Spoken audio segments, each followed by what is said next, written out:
So Maduro's out, and that's fantastic news. Maduro is an incompetent leader, if you want to call him that. He was the successor to Chavez, and Chavez had really run that country in the ground. He picked a bus driver to be his successor, and Maduro ran it into the ground even further. Venezuela sits on, depending on who you ask, one of the largest proven oil reserves in the world. And naturally, it should be the richest, like a very wealthy country. It'd be like the Kuwait of Latin America. You got the United States across, the Caribbean and Gulf of Mexico that they can export this oil to. Of course, in the United States, we're becoming an oil exporter ourselves. So maybe not to the United States, but you got other countries, like European countries, for example, that don't really produce much of their own oil, that maybe can't depend on Russian oil. They have a whole market in Europe that they can sell to. And yet this country was, for the last, 20 years, was full of starving people. People who, because of the dysfunctional government and the government effectively a communist system. People, they don't grow their own food. They have to import most of their food. They have scared off any foreign investment. So their oil wells and their pipelines and their processing facilities don't work right, because anybody that knows how to do it doesn't want to do it in that country because they're not being compensated for, because of the crime in Venezuela, et cetera, et cetera. Once again, it goes back to the leadership. It goes back to the government of Venezuela, okay? Venezuela was completely run into the ground.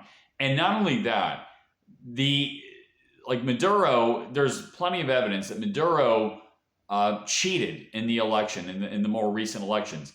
He was declared the winner, all kinds of shenanigans. We've seen this in Brazil. We've seen it here in the United States as well. I believe we've seen it in Romania and Germany. It's not nice. When the people say, we don't like the way the government's running, and the system just kind of flips the bird to them and says, we're going to run it like this anyway. And you got, millions of starving people in your country because of the government. Definitely in the case of Venezuela. Venezuela does not have to be a poor country. It absolutely does not have to be a poor country, and yet it is. It is. So I saw a clip of people cheering in Caracas.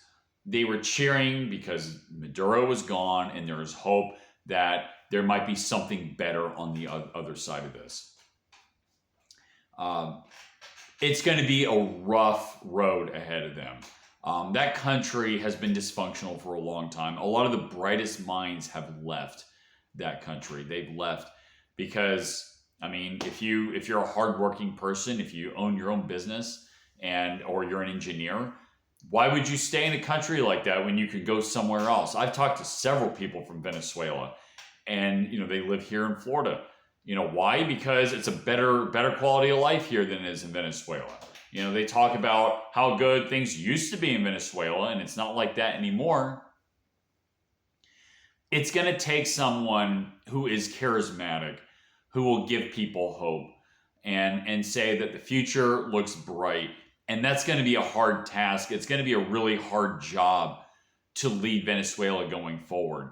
But I really, really hope that you get somebody that really wants to run the country, and I mean run the country for the better, and make it so that anybody in Venezuela can be wealthy. They're going to have to attract foreign investment for sure. They'd have to, say that, our system is stable, or at least, make the system stable. You have rule of law in Venezuela, and you have to make it attractive. You could say, look, we have one of the largest proven oil reserves in the world, and we can export it, but we're going to have to draw in foreign expertise. European countries, maybe they could do that. They can get, France, the UK, or Italy that have the expertise, and they would have the incentive. These are countries France and Italy, they don't really produce their own oil. They're going to have to get it from somewhere else. Well, Venezuela is a great place they can get it from. So, provided there's a rule of law and provided that the system is attractive enough.